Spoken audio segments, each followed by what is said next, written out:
साचे दरबार की जय। वही मेरी सच्चियां जोधा वाली माता तेरी सदाई जय। चुपचाप मैया तेरी करो बात रवेगी, तेरी मानी लोग करो बात रवेगी। चुपचाप मैया तेरी करो बात रवेगी, तेरी मानी लोग करो बात रवेगी। ओ के दया जाती दया क्यों निधारती, सारे दुखा वाल मैया तेरे उधारी। ओ के दया जाती दया क्यों निधारती, सारे दुखा वाल मैया नजर क्यों निधारी। तेरी फरियाद तैनू सुनदी ते पवेगी, तेरी मानी दुख करो बात रवेगी। मेरी फरियाद तैनू सुनदी ते पवेगी, तेरी मानी दुख करो बात रवेगी। चुपचाप मैया तेरी करो बात रवेगी, तेरी मानी दुख करो बात रवेगी। चुपचाप मैया तेरी करो बात रवेगी, तेरी मानी दुख करो बात रवेगी। दुनिया दे नाल मेरे तो सारे जादू आएगी, कल मेरे ताई बंदे प्रेम वाले पाएगी। दुनिया दे नाल मेरे तो सारे जादू आएगी, कल मेरे ताई बंदे प्रेम वाले पाएगी। नाचे ना थोड़ी धूप मेरी दुनिया की पवेगी, जिंदगी दी मानी दुख करो बात रवेगी। नाचे ना थोड़ी धूप मेरी दुनिया की पवेगी, जिंदगी दी मानी दुख करो बात रवेगी। चुपचाप मैया तेरी करो बात रवेगी, जिंदगी दी मानी दुख करो बात रवेगी। ना करना सबे याद मैनू आदियां पुरानियां, साडे हुण रोल रब्बे कर मेहरबानियां। करना सबे याद मैनू आदियां पुरानियां, साडे हुण रोल रब्बे कर मेहरबानियां। दया दे भंडार विच कमी ना आवेगी, जिंदगी दी मानी दुख करो बात रवेगी। दया दे भंडार विच कमी ना आवेगी, जिंदगी दी मानी दुख करो बात रवेगी। चुपचाप मैया तेरी करो बात रवेगी, जिंदगी दी मानी दुख करो बात रवेगी। मेरी दादी करमिया उदास मैनू करना, आड़ के मैं झोली करना, झोली मेरी करना। मेरी दादी करमिया उदास मैनू करना, आड़ के मैं झोली बैठी, झोली मेरी करना। आली मेरी झोली तैनू भरती ते पवेगी, जिंदगी दी मानी दुख करो बात रवेगी। आली मेरी झोली तैनू भरती ते पवेगी, जिंदगी दी मानी दुख करो बात रवेगी। चुपचाप मैया तेरी करो बात रवेगी, जिंदगी दी मानी दुख करो बात रवेगी। हाँ जिंदगी दी मानी दुख करो बात रवेगी। बोल साचे दरबार की जय।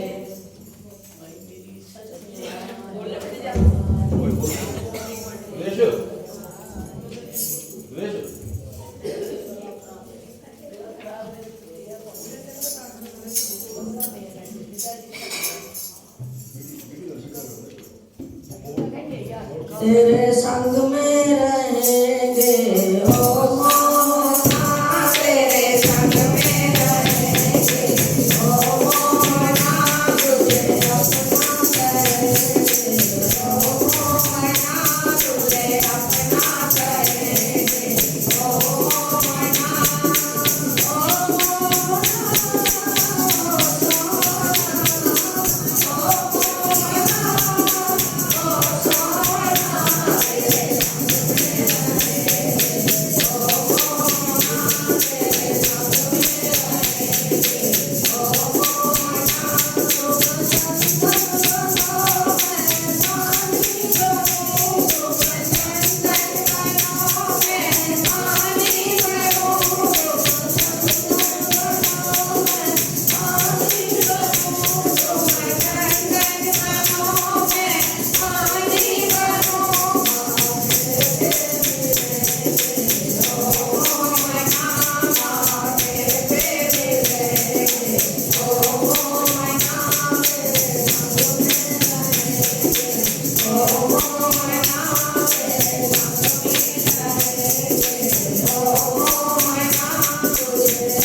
माता तेरी सदा बोल सांचे दरबार की उमापति महादेव की जय। सियावर रामचंद्र महाराज की जय। पवन सुत हनुमान की जय।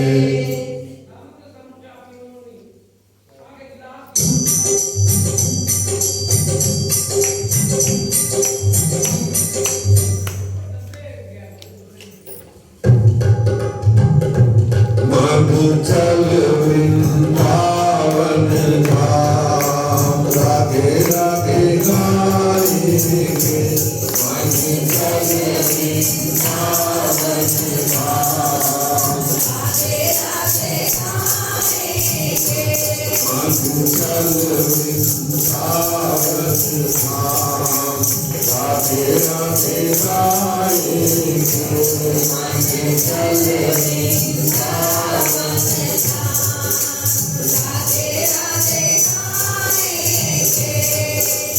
राधे राधे गाएंगे श्यामा श्यामा गाएंगे राधे राधे गाएंगे राधे राधे गाएंगे श्यामा श्यामा गाएंगे राधे राधे चल वृंदावन धाम राधे राधे गाएंगे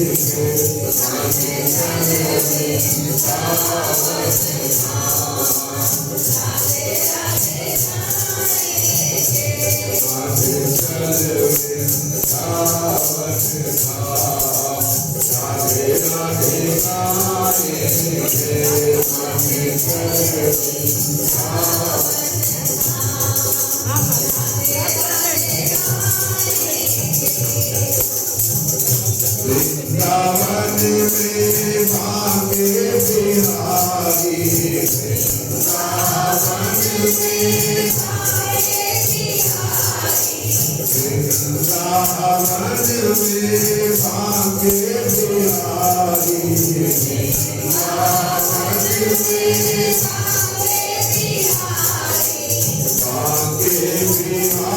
मेरो भागे बिहारी भागे बिहारी मेरो भागे बिहारी की छवि दिलाली भागे बिहारी की भागे बिहारी की छवि दिलाली भागे बिहारी की तुझे मिले वही मिश्रा राधे राधे वृंदावन धाम राधे राधे गाएंगे मन चले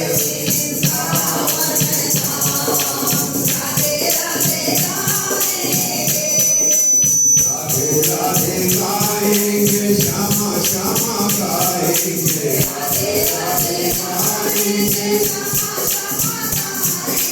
राधे राधे गाएंगे श्यामा श्यामा गाएंगे राधे राधे गाएंगे मन चल वृंदावन धाम राधे राधे गाएंगे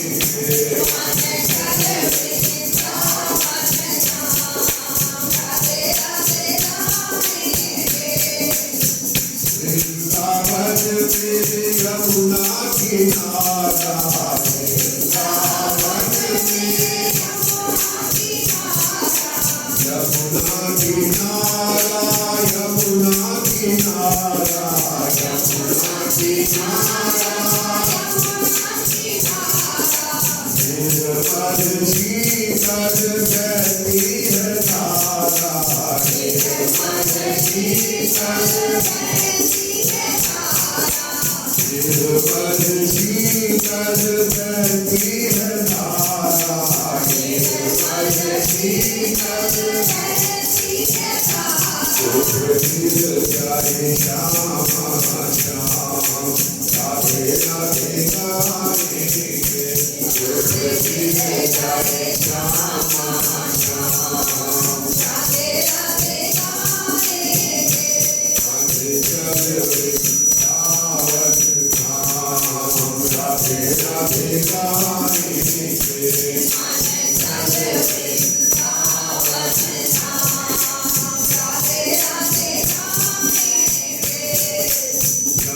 जीवन की शोभा है जारी जहाँ जीवन की जहाँ जीवन की शोभा है जारी जहाँ जीवन की तेरे तो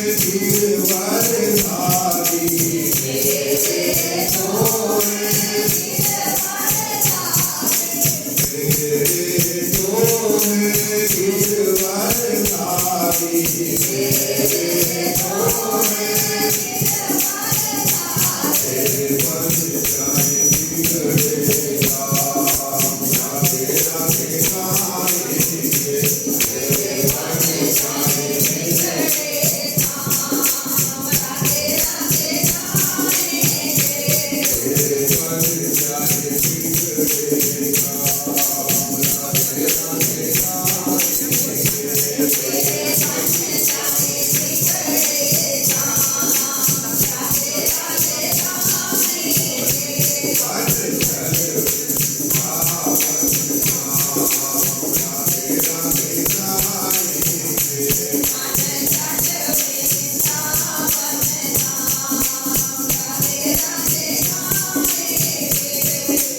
राधे राधे गाएंगे श्यामा श्यामा गाएंगे राधे राधे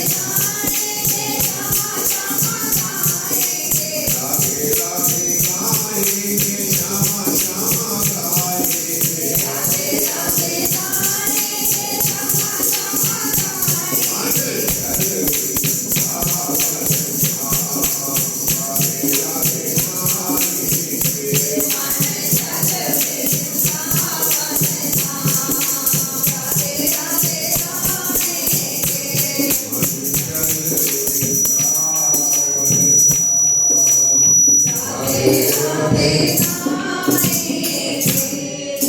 के बिहारी दर्शन तेरा गोपीनाथ प्यारे जीव कारण कोई भागा वाले दर्शन तेरा गोपीनाथ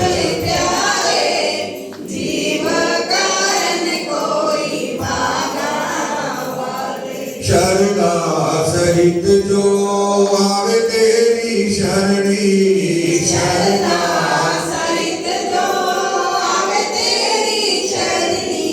मानुष देहो शीश पर धरणी मानुष देहो पल विच गोपीनाथ संकट हारे जीव करण कोई भागा वाले पल विच गोपीनाथ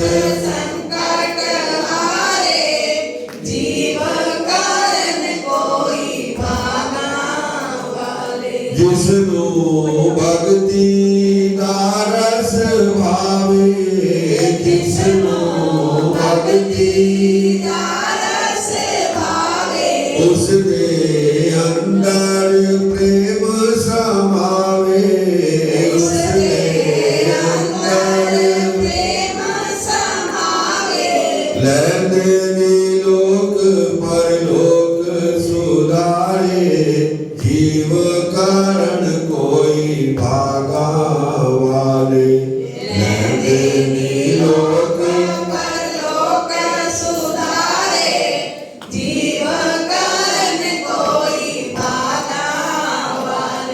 जिसने भक्ति का रस पीता जिसने भक्ति उसने प्रभु अपना कर लेता उसने कैसे निर्धन धन को संभाले जीव कारण कोई भागा वाले कैसे निर्धन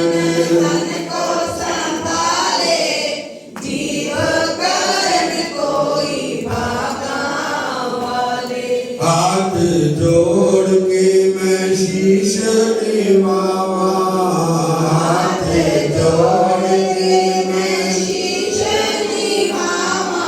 पल पल तेरा मैं दर्शन पावा पल पल तेरा मैं दर्शन पाके मैं तन मन वाले जीव कारण कोई भागा वाले दर्शन पाके मैं तन मन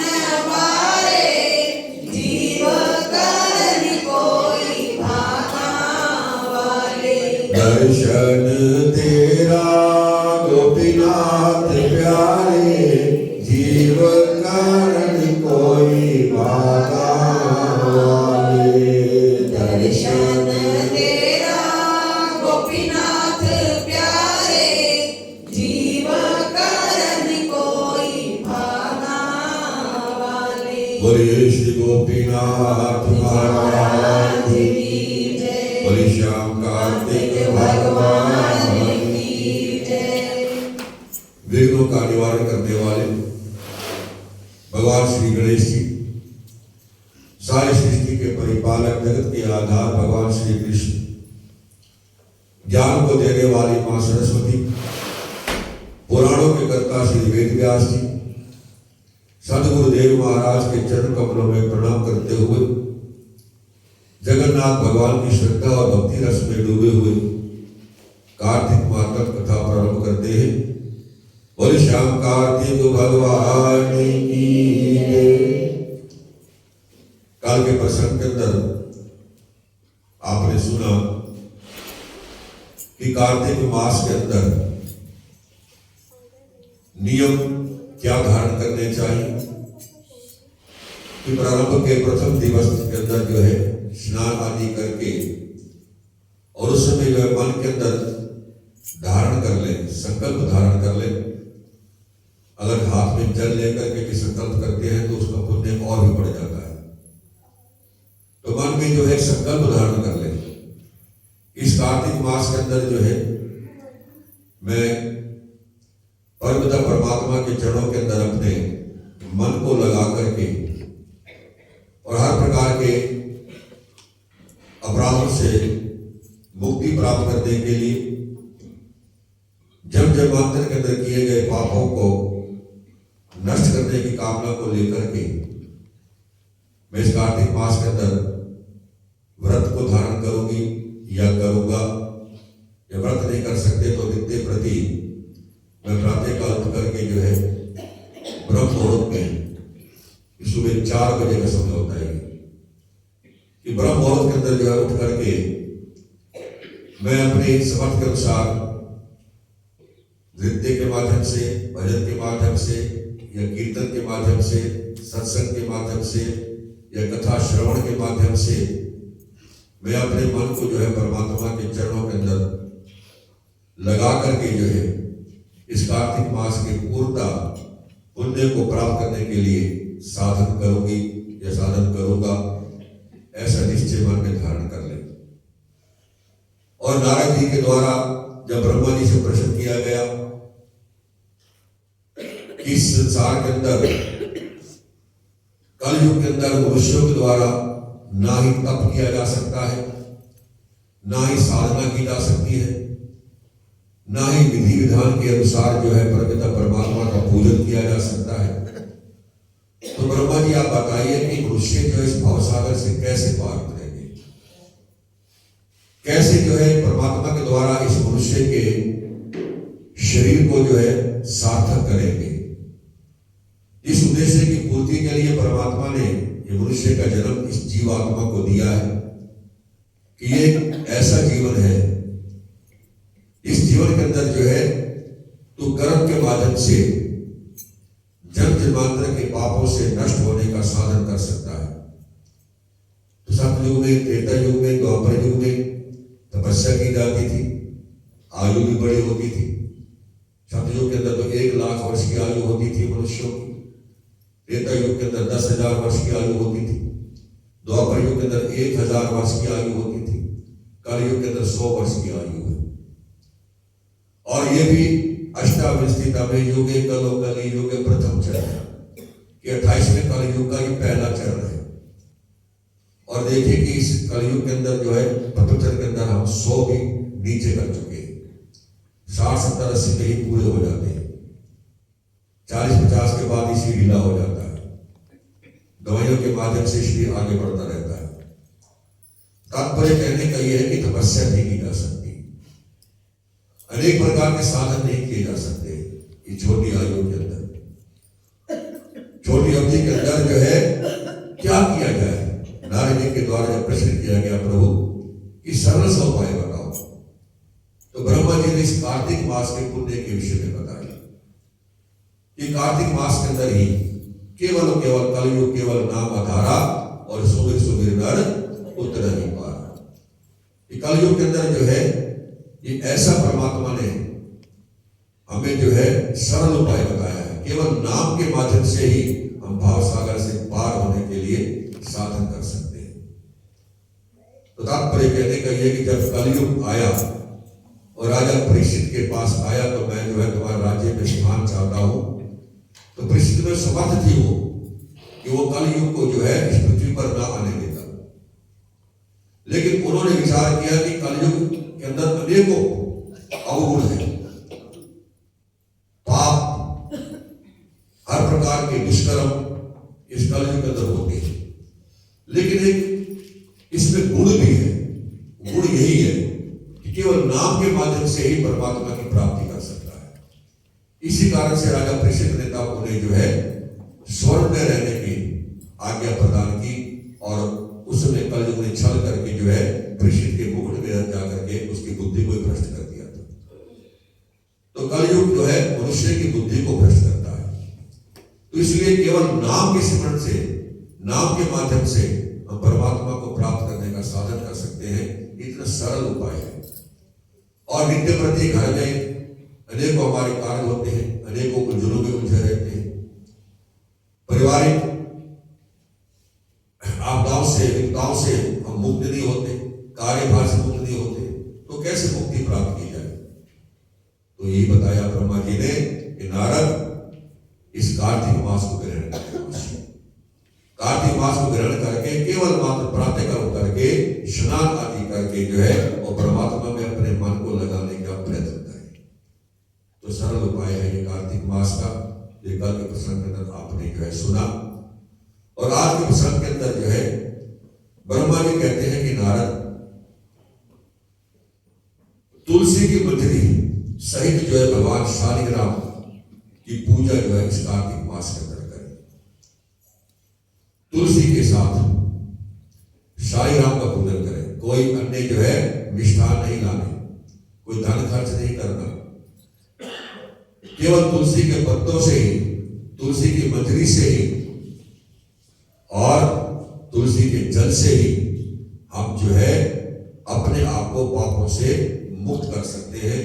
पाप हमारे जो है नष्ट हो जाते हैं अगर हम प्रातःकाल करके शालिग्राम जी का जो है पूजन आदि करके और उनके चरणामृत को ग्रहण करते हैं। तो अकाल मृत्यु हरणम सर्व व्याधि पाप विनाशनम विष्णु जन्मोत्कम पीतवा पुनर्जन्म न विद्यते। कि विष्णु भगवान के चरणों के जल को जो है ग्रहण करने से हमारे पाप जल जाते हैं। जैसे अग्नि की एक चिंगारी कितना भी बड़ा रुई का ढेर हो और क्षण मात्र में उस जो है रुई के ढेर को जला देता है, उसी प्रकार से विष्णु भगवान के जल के आचमन से और उसको ग्रहण करने से हमारे पाप जलते हैं। और एक बात विशेष आपसे मैं ये भी कहना चाहता हूँ, हमारी बहनें यहाँ पर आती हैं, अब किसी को मैं समझाऊं हर बात में अच्छा नहीं लगता, तो जैसे जल चढ़ाती है भगवान शंकर पर और जल चढ़ा करके लोटा नीचे रख देती है साथ में, और वो जल जब आता है तो उसको ग्रहण करती है। आप बता दो कि शास्त्र में शंकर जी के जल को पीना जो है शास्त्र में निषेध बताया गया। चरणामृत केवल विष्णु भगवान के शालिग्राम जी के चरणों का जो है अमृत कहा गया है। तो शंकर भगवान पर चढ़ाया हुआ जल लोटे भर के बहने ले जाती है, उसको चरणामृत बनाकर देती है। तो शंकर भगवान जी के जल को ले जाए, ले जाने के लिए मना नहीं कर रहा मैं, शाश्वत बात बता रहा हूं कि भगवान शंकर के ऊपर चढ़ाए हुए जल को ग्रहण करे, ले ले उसको, लेकिन घर में जाकर के उसको छीटा नहीं करने का, अपने घर को पवित्र करें। तो शिवलिंग को हम घर में स्थान नहीं दे सकते, इसमें इतना तेज है कि हम उसको सहन नहीं कर पाते। तो इसके जल को जो है हम घर में जाकर के जो है छीटा दे करके घर के अंदर शुद्धिकरण के लिए भगवान शंकर के जल को जो है अर्पण करना चाहिए। चरणामृत जो है केवल भगवान शालिग्राम जी के चरणों का ग्रहण करने का विधान है। तो इस बात का ध्यान रखें खास तौर पर। तो विष्णु भगवान के शालिग्राम के चरणों के जल का एक बूंद भी अगर पान करता है इस कार्तिक मास के अंदर विशेष तौर पर, तो वह ब्रह्म हत्या आदि पापों से भी मुक्त हो जाता है। ब्रह्म हत्या सबसे बड़ा पाप बताया गया है, अगर किसी ब्राह्मण का वध करना। मैंने पहले भी कई कथा में कहा आपसे कि इंद्र ने भी ब्राह्मण की हत्या करने के कारण उसको भी कोढ़ प्राप्त हो गया था। देवताओं के राजा इंद्र को भी कोढ़ प्राप्त हो गया था। अगर कथा और ना सुने तो कथा आती, वीरवार कथा आती है, उसमें पढ़ो, उसमें लिखा हुआ है। कथा पढ़ते हो, कथा पढ़ते हो ना, उसमें कथा आती है कि ब्रह्म हत्या के पाप के कारण इंद्र को भी कोढ़ हो गया था। इतना बड़ा पाप है कि देवताओं को भी नहीं छोड़ता। तात्पर्य कहने का यह है कि ब्रह्म हत्या की पाप से भी मुक्ति मिल जाती है, जो इस कार्तिक मास के अंदर प्रातःकाल उठ करके शालिग्राम राम जी के चरणों के जल को ग्रहण करता है और वैकुंठ का अधिकारी बन जाता है। और भगवान शालिग्राम राम के आगे बैठ करके जो अपने पितरों का श्राद्ध करता है इस कार्तिक मास के अंदर, तो उसके पितरों को भी वैकुंठ की प्राप्ति हो जाती है। जो पितर नरक में दुख झेल रहे हैं तो उनके पितरों को भी मुक्ति मिल जाती है, अगर शालिग्राम राम जी के निकट बैठ करके कोई श्राद्ध आदि करता है, पितरों के निदान आदि करता है तो। और जो भगवान शालिग्राम राम की मूर्ति का दान करता है तो समझो उसने पृथ्वी का दान किया है, भूमि का दान कर दिया उसने। भूमि दान करने की हस्ती हमारी नहीं है, लेकिन शालिग्राम राम की शिला को अगर दान कर दो तो समझ लो कि आपने भूमि दान कर दी। इतना बड़ा पुण्य होता है इस कार्तिक मास के अंदर। और विशेषकर बता दो आपको कि शालिग्राम भगवान की मूर्ति को कभी बेचना नहीं चाहिए, इस बात को भी ध्यान में रखना चाहिए। तो विष्णु भगवान का पूजन जो है कमल के पुष्पों के साथ करें। लक्ष्मी जी का पूजन जो है मालती और चंपा के पुष्पों के साथ करना चाहिए। तो ऐसा जो व्यक्ति करता है तो भगवान के परम पद को प्राप्त हो जाता है, अर्थात वो भगवान का प्रिय हो जाता है। और जो भगवान की अति प्रिय तुलसी से उनका पूजन करते हैं तो उसकी महिमा तो कही नहीं जा सकती, और इसमें कोई खर्च नहीं है तुलसी से पूजन करने का। इसलिए नारद ऐसा व्यक्ति जो है इस कार्तिक मास के अंदर नित्य प्रति तुलसी की पूजा करता है, शालिग्राम की पूजा करता है, तो वो दोबारा कभी भी माता के गर्भ में प्रवेश नहीं करता, अर्थात वो जन्म जन्मांतर से मुक्त हो जाता है, जन्म और मृत्यु से छूट जाता है वो व्यक्ति। और तुलसी की माला धारण करने से, और ये बात बता दो आपको, तुलसी की माला धारण आप लोग कर लेते हैं, कट्टी धारण कर लेते हैं, तुलसी माला लेकर लेते हैं, लेकिन बता दो आपको कि तुलसी गले में पड़ी हुई है, गले में, और उसके बाद फिर अभक्ष्य भक्षण करते हैं, तो ये महापाप कहा जाता है। तुलसी गले में डाल दी, गले में तुलसी है और अंदर से क्या जा रहा है, अभक्ष्य भक्षण जा रहा है, तो इससे बड़ा पाप और कोई है नहीं। कुछ लोग देखते हैं कि आजकल बच्चे लोग क्या लेते हैं, युवा लोग हाथ में माला धारण कर लेते हैं, रुद्राक्ष पहन लेते हैं। अब देखिए इससे बड़ा पाप और कौन सा होगा कि उसी माला से फिर टॉयलेट जाते हैं, हाथ साफ करते हैं, रुद्राक्ष पहना हुआ है, और है कि नहीं। ये छोटी छोटी बातें होती हैं, हम शौक के तौर पर कर लेते हैं, लेकिन इससे बड़ा दोष और होता कोई नहीं। ठीक है, हम अपने लिए पुण्य कमा रहे हैं, माला धारण कर रहे हैं, इससे बड़ा पुण्य तो है ही नहीं, लेकिन उसके बाद संकल्प भी ले ले कि मैं अभक्ष्य भक्षण नहीं करूंगा, अर्थात मैं ऐसा कोई पदार्थ नहीं खाऊंगा जो तुलसी को प्रिय नहीं है। तुलसी धारण करें, मुक्ति देती है, लेकिन धारण करने के उपरांत फिर पाप ना करें, अभक्ष्य भक्षण ना करें, अर्थात ऐसा अन्न ना खाएं जो तामसिक आहार है, ऐसे आहार को ग्रहण ना करें। और विष्णु भगवान इस प्रकार से जो है तुलसी धारण जो करते हैं, और तुलसी मंदिर जिसकी मृत्यु हो जाती है वह सीधा वैकुंठ हो जाता है। तुलसी की छाया में बैठ करके जो पितरों का श्राद्ध करते हैं उनके पितरों को भी अक्षय तृप्ति प्राप्त होती है। इसलिए तुलसी का सिंचन करें इस मास के अंदर। और एक बात आपको और बता दूं कि अगर आपको प्यास लगी हुई है, कितना पानी पिएंगे, है ना, 1 गिलास, 2 गिलास, 3 पी लेंगे, कभी कभी भूख लगी, प्यास लगी, और तुलसी में आकर के हम लोटे भर भर के डालते हैं, उस बेचारे का भी पेट भरता है ना, है कि नहीं, और फिर इसकी जो है जड़ें हैं वो गल जाती है। तो आप एक उसका सिंचाई नहीं कर रहे बल्कि उसकी नष्ट का कारण बन रहे। जल चढ़ाओ, अवश्य चढ़ाओ लगा करके, लेकिन कुछ मात्रा में लोटा भर करके लाओ, थोड़ी मात्रा में उसको चढ़ाओ, सबके लिए मेहनत देगी। और ये 50 बंदे बैठे हैं, 50 रुपये चढ़ेंगे उसके ऊपर, तुलसी तरीका देगी उल्टे करने के बाद। इस बात का ध्यान रखें, लोटा भर के लाओ, पूरा चढ़ाना है ऐसा मत सोचो, पूरा चढ़ाना है, थोड़ा चढ़ा दो उसको, 2 चम्मच चढ़ा दो, तो इतना चढ़ा दो, उतना बर्दाश्त करते रहो जो तुलसी माता सहन कर पाए। आप भी अगर 4 गिलास पानी को पिला दें जबरदस्ती तो आप भी, तो ऐसे का ध्यान रखें कि हम तुलसी की नष्टता का कारण ना बने। जल भर भर के डालते रहे और उसकी जड़ें फिर गल जाए। अब हमने शिकार करके तुलसी माता को प्रतिष्ठित करके मैंने बिठा दिया, देखा तुमने डाल के बिठा दी, और आप एक कारण बन गए इसकी नष्टता का।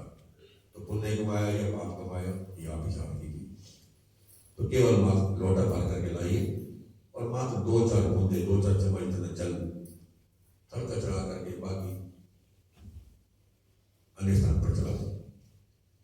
इस बात को ध्यान में रखें।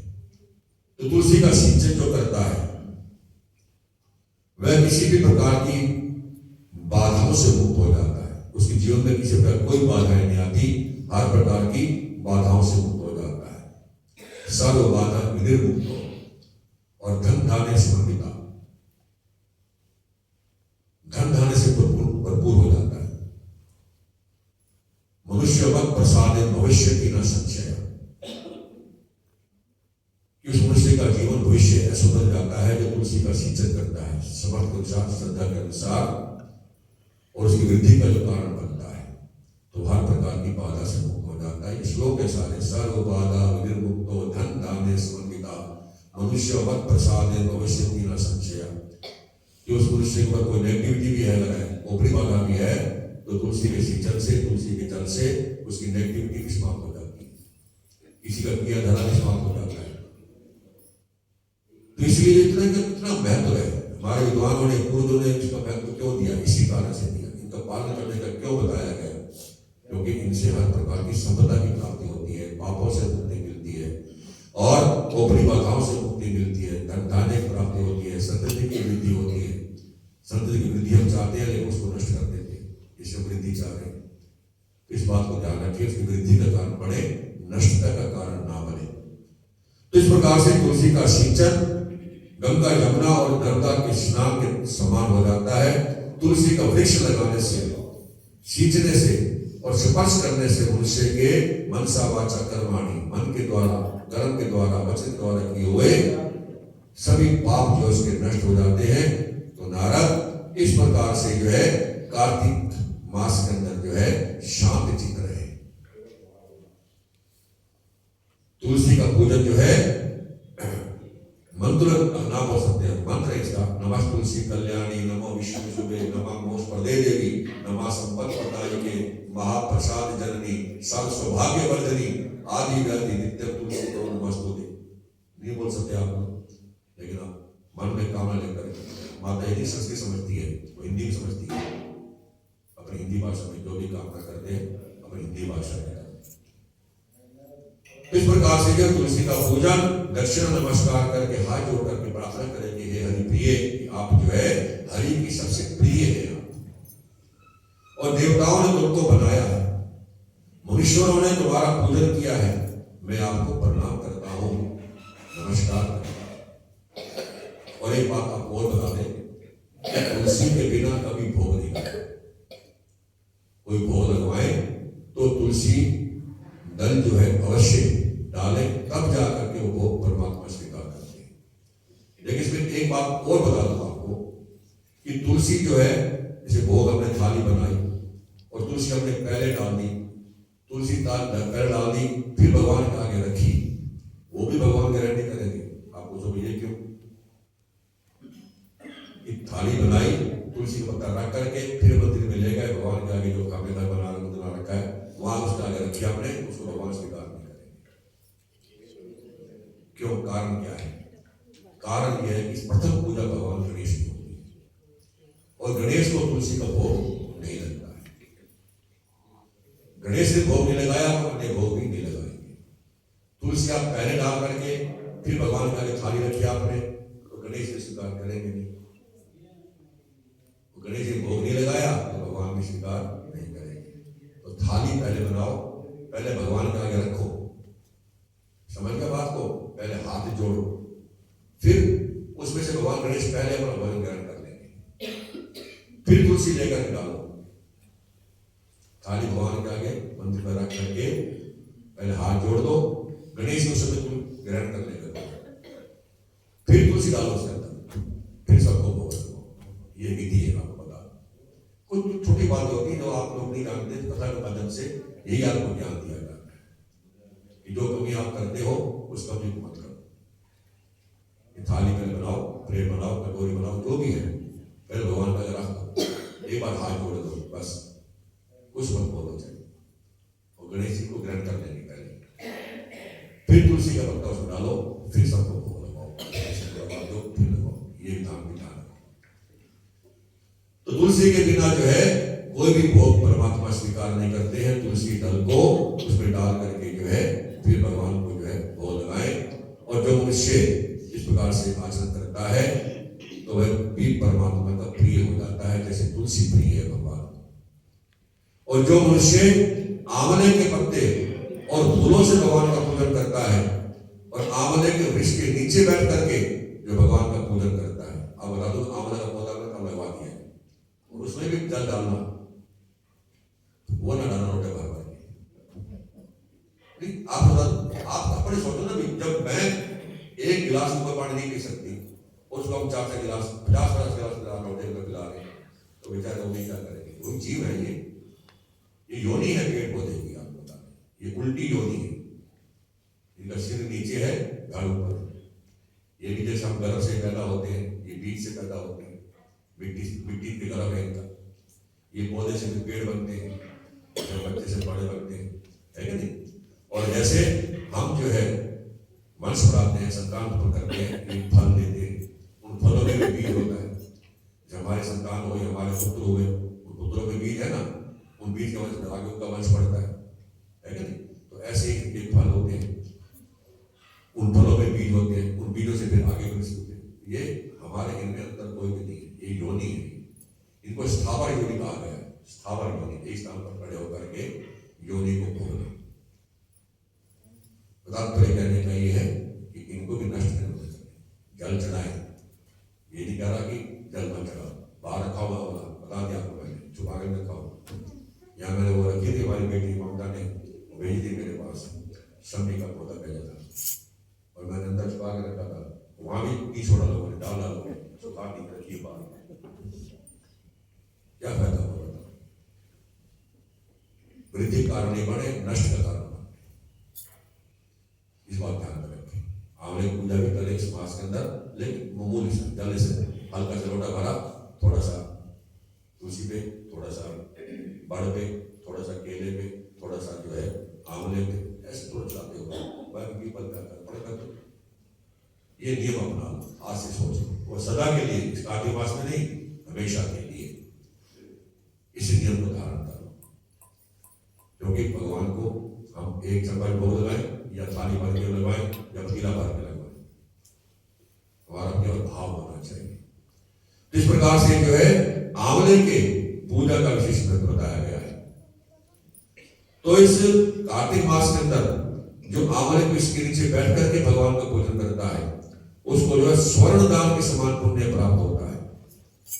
और जो मनुष्य द्वादशी के दिन तुलसी या आंवले के पत्तों को तोड़ता है, वो नरक में वास करता है। केवल द्वादशी के दिन जो है निषेध बताया गया है, बाकी द्वार द्वारा सब कुछ नहीं। द्वार को केवल पीपल के जल का निषेध बताया गया है, और द्वादशी के दिन तुलसी का निषेध बताया गया है।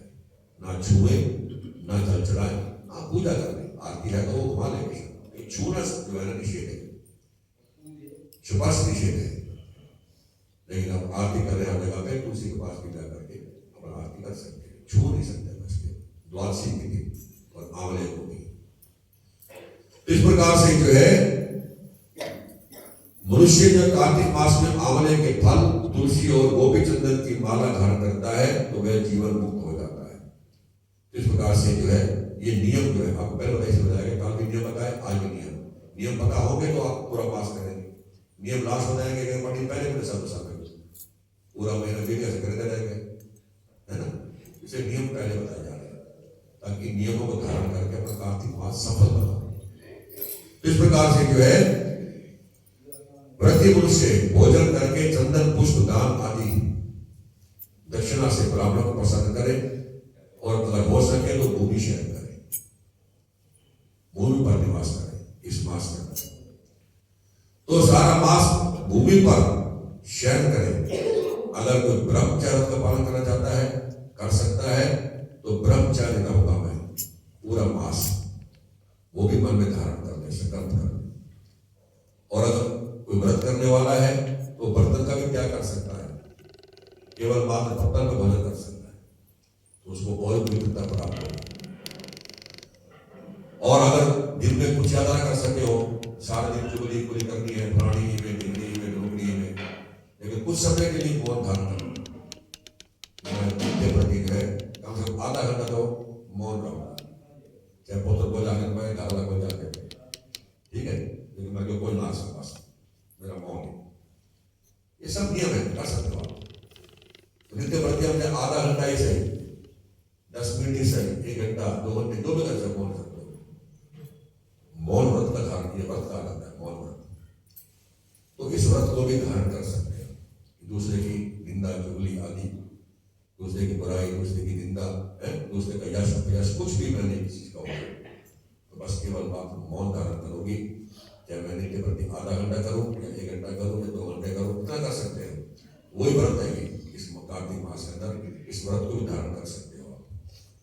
तो इस प्रकार से नारद तामसिक भोजन का भी त्याग करना चाहिए। इस मास में अगर हो सके तामसिक भोजन ना करें, जो करते हो ना करें अच्छी बात है।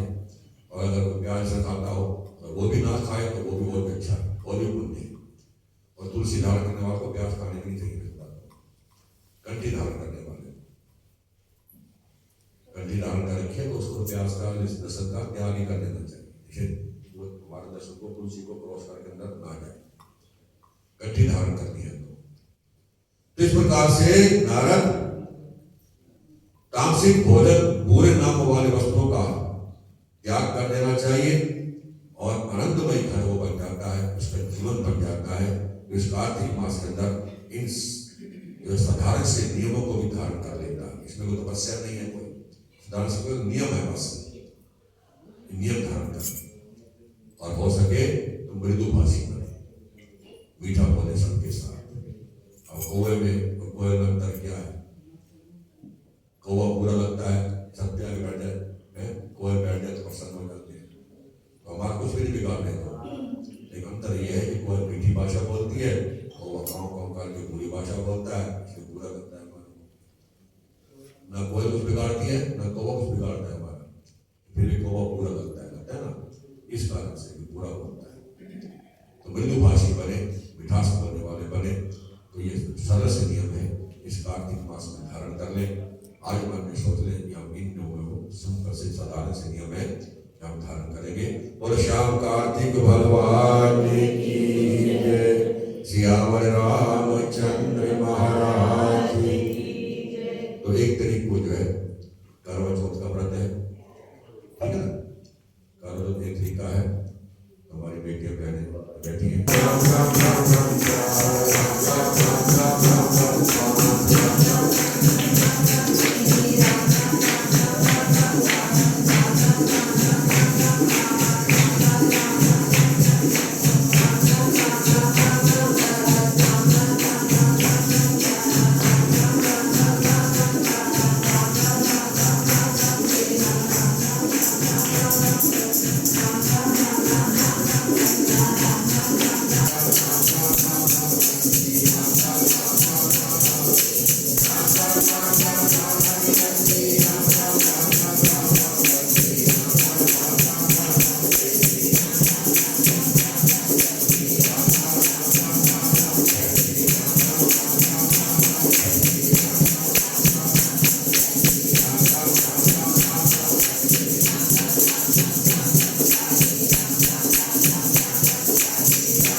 साल से 6 के ऊपर समय नहीं होगा।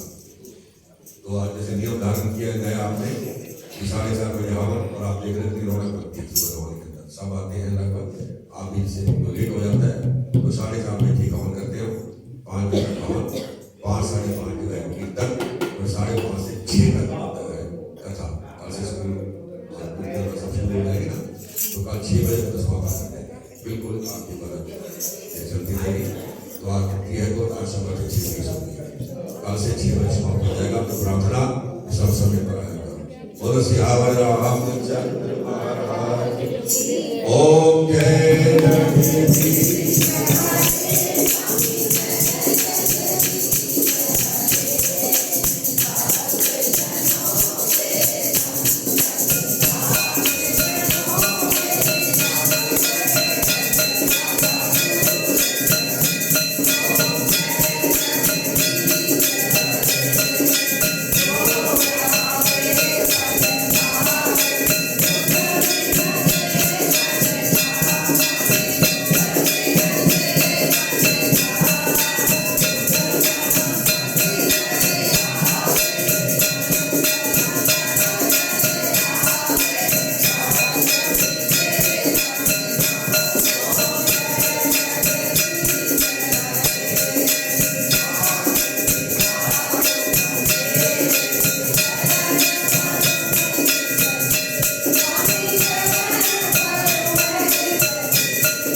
भाग बाणों महाशायिक चारु चापम नमामि रामं रघुवंशनाथं नमामि रामं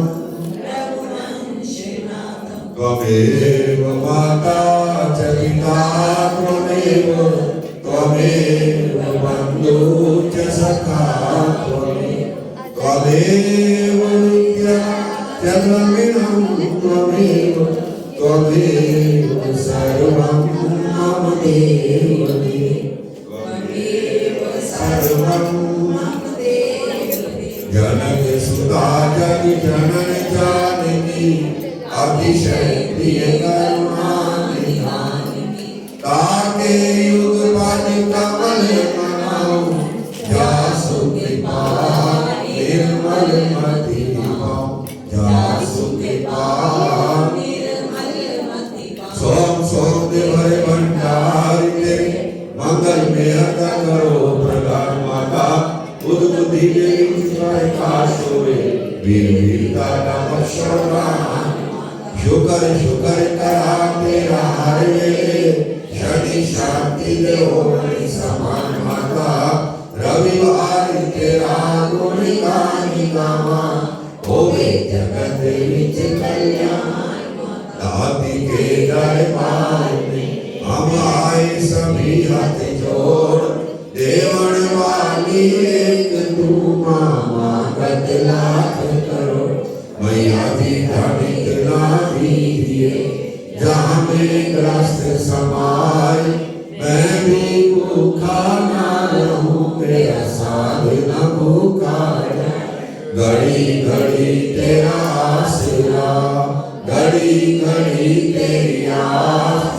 रात बिना तेरा आसरा रुद्र पारा गुनाहगार की बेनती सुनो गरीब निवास ये मैं भूत कपूत हूँ मेरी माँ दाती कोला हंसल वाले सांवरे दो दर्शन तुम्हार शरण चरण में राखियो प्रभु छूटे न मेरा बाकी झांकी शाम की हृदय के बीच जब चाहूं दर्शन करूं मैं झटपट आंखें गैया का दूध पीऊं गायत्री का जाप करूं गंगा जी का पाठ करूं गंगा स्नान करूं साधुओं का संग करूं इंद्रियों संग जंग करूं पावन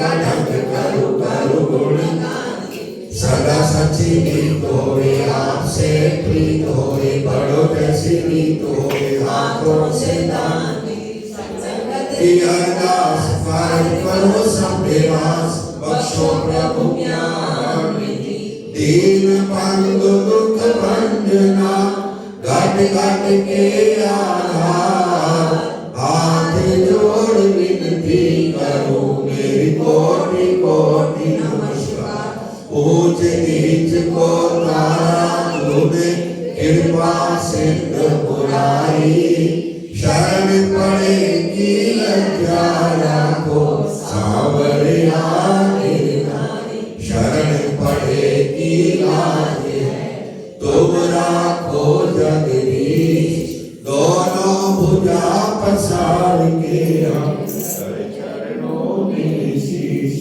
सियावर मेरे प्रभु राम और जो काली माता धर्म की अधर्म का प्राणियों की विश्व का नमः पार्वती हरे हरे महादेव हरे हरे महादेव हरे हरे महादेव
कथा विसर्जन होत सुनो वीर हनुमान, श्री राम ते लक्ष्मण जानकी, सबदा करो कल्याण, सियावर राम